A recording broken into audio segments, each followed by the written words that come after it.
Procuratore, ci sono dei dati che ci possono far capire qual è la fotografia, chiamiamola così, delle infiltrazioni in Veneto?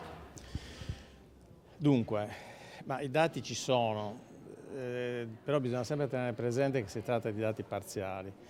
Sono dati parziali perché gli unici dati che noi, almeno come magistrati, possiamo avere sono i dati dei processi e quindi dei dati che derivano da attività di indagine e poi di processi in qualche maniera definiti e sui quali siamo riusciti a trovare elementi tali da. Tutto il resto naturalmente sfugge alla nostra possibilità e tutte le attività che pure vengono fatte a livello probabilistico dal nostro punto di vista sono attività che non servono perché è chiaro che noi non possiamo ragionare in termini probabilistici. Ecco, qual è anche in questo senso l'attività che viene eseguita dal punto di vista di indagine e come negli ultimi anni può essere anche cambiato, perché il territorio della provincia di Venezia è un territorio molto ricco, quindi temi come usura e riciclaggio sono ovviamente all'ordine del giorno. Dunque, l'attività della Procura distrettuale si è estrinsecata soprattutto negli ultimi 5-6 anni, cioè ha incominciato a dare frutti per noi significa processi, non attività di indagine, negli ultimi 5-6 anni. E infatti la cronaca che voi tutti conoscete evidenzia che a Venezia, a Padova e a Verona soprattutto, e quindi in questa fascia, ci sono stati diversi processi che hanno accertato dal punto di vista giudiziario penale la sussistenza di una presenza, ormai non parlerei più di infiltrazioni, della criminalità organizzata mafiosa. L'elemento comune, diciamo, di questa attività è quello soprattutto di una presenza dell''ndrangheta. E quindi questi sono i dati, come dire, che noi possiamo dare per accertati, perché non solo ci sono state le attività di indagine, ma ci sono state già diverse condanne confermate in Cassazione, quindi come dire, per come funziona il nostro sistema giudiziario, certe, con la certezza sempre delle attività di indagine, ma evidenzia una certezza di una presenza ormai decennale, pluridecennale, della criminalità organizzata, soprattutto di stampo 'ndranghettistico, quindi calabrese. Che cosa fa l''ndrangheta in Veneto in concreto? Ma l''ndrangheta fa in Veneto quello che fa più o meno dappertutto e soprattutto in tutto il nord Italia. E non solo, perché ormai l'espansione è accertata anche in paesi diversi, quindi in paesi stranieri. Tendenzialmente cerca di riciclare i denari che provengono dalle attività criminali, in particolare dallo spaccio di sostanze stupefacenti, ma non solo. Quindi questa è l'attività che viene svolta. Quando si parla poi di attività di usura, di attività anche di rapina, di estorsione, è un'attività assolutamente marginale rispetto all'attività complessiva ed è un'attività che spesso viene svolta da epigoni, da soggetti in qualche maniera intranei alla criminalità organizzata 'ndranghettista e mafiosa in genere, ma come dire, non da figure di grande spessore. L''ndrangheta, ma ormai tutte le con qualche differenza, ma tutta questa tipologia di organizzazioni tende al riciclaggio e tende a non creare problemi di ordine pubblico. Se voi notate, in Veneto abbiamo pochissimi casi che partono da attività di violenza alle persone o anche di violenza economica o anche di usura. In genere sono attività di riciclaggio che vengono scoperte, evidenziate in parte attraverso attività di indagine diverse.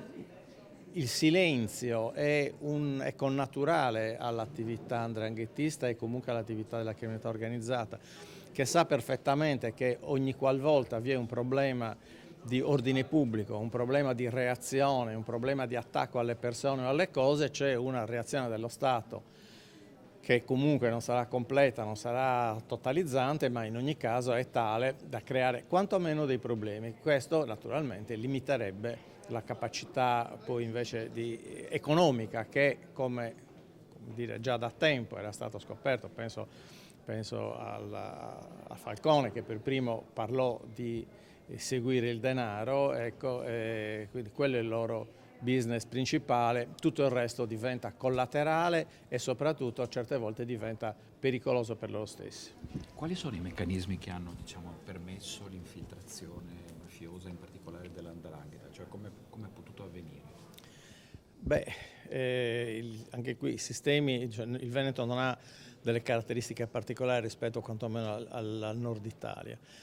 Il primo passaggio è stato senz'altro la fatturazione per operazioni inesistenti, cioè la finta fatturazione di attività economiche che consentivano il passaggio di denaro da nero a bianco, cioè da attività illecite, da provento di attività illecita invece ad attività che in qualche maniera avevano una giustificazione economica e quindi entrava nel mercato ordinario, quindi dava la possibilità del riciclaggio, cioè dell'acquisto di beni o l'acquisto di servizi o anche dell'intervento in campo economico diverso, penso alle banche, ecco.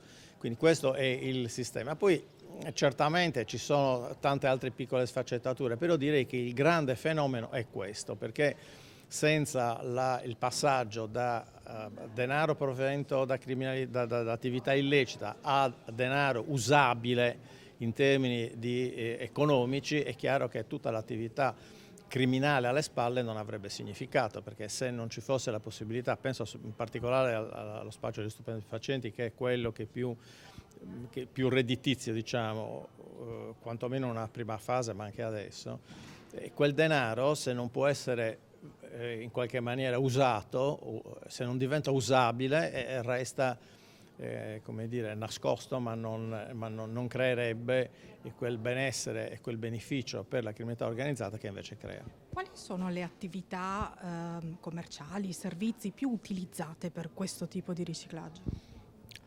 Guardi, non c'è un'attività prioritaria. Tutto ciò che può essere comprato e venduto può essere oggetto di interesse della criminalità organizzata.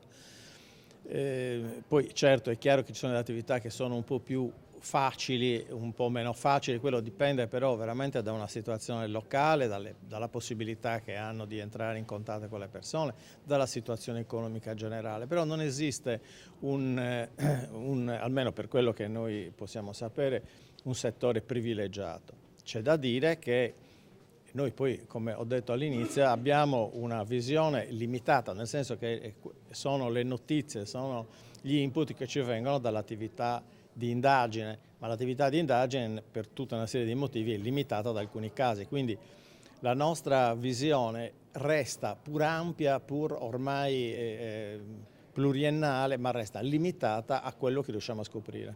C'è stata secondo lei una quiescenza da parte del tessuto economico? Faceva comodo che ci fosse tutta questa liquidità in giro per il territorio?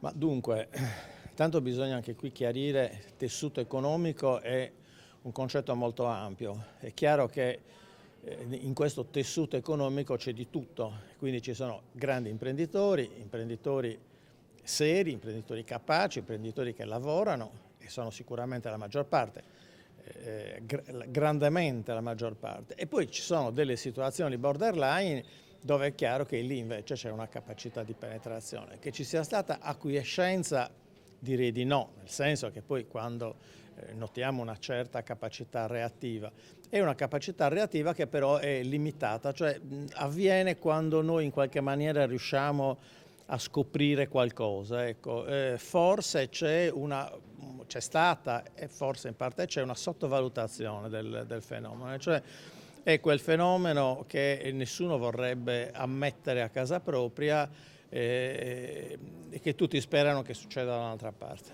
Quali sono gli strumenti che avete a disposizione per combattere questo strumento? Cosa bisogna fare per sradicare questo fenomeno? Guardi, sullo sradicare io sinceramente non ho il coraggio di dire niente, perché prima di parlare di sradicamento di fenomeni che ormai sono pluriannali e hanno come dire, una penetrazione non solo nazionale ma addirittura internazionale, l'ottica dovrebbe essere molto, ecco, diciamo in qualche maniera limitare. Dunque noi abbiamo i sistemi ordinari naturalmente di indagine.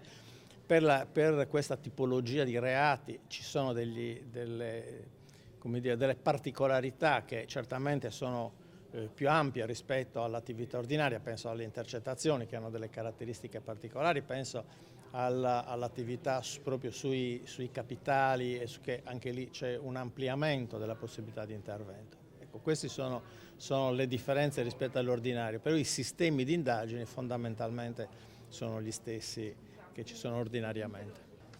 Fare questa primo, secondo, terzo in tema di pericolosità è impossibile. Io direi che laddove c'è criminalità organizzata comunque c'è un pericolo non solo per l'attività economica ma per la vita quotidiana di tutti quanti e di tutti anche coloro che non fanno parte dell'attività economica di interesse, quindi la pericolosità c'è sempre.